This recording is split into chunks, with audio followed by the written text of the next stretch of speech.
হয় নাই, চাক হয়েছে পৃথিবীর কোন নবীর সেটা হয় নাই। সুবহানাল্লাহ। দুইবার হয়েছে এটা বিশ্বনবীর জীবনে। হালিমাতুস সাদিয়ার বাড়িতে যখন দুধ পান করতে গিয়েছিল তখন হয়েছিল, আবার মেরাজের রাতে হয়েছিল।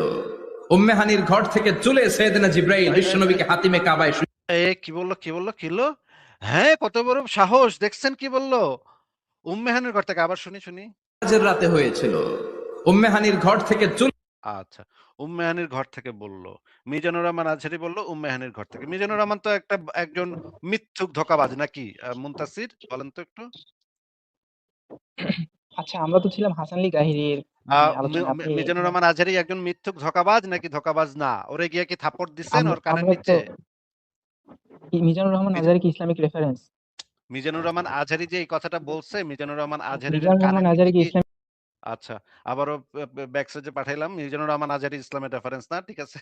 আপনি জিজ্ঞেস করছি, প্রশ্নটা কি জিজ্ঞেস করছি? মিজানুর রহমান আজহারীর কানের নিচে গিয়ে কি আপনি থাবড়াইছেন নাকি থাবড়ান নাই?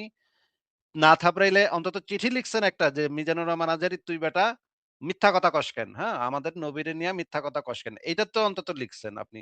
বা কোন একটা পেজে গিয়া, মিজানুর রহমান আজহারীর পেজে গিয়া তো নিশ্চয়ই কমেন্ট সেকশনে গিয়া তো নিশ্চয়ই লিখছেন যে, "ওই হালার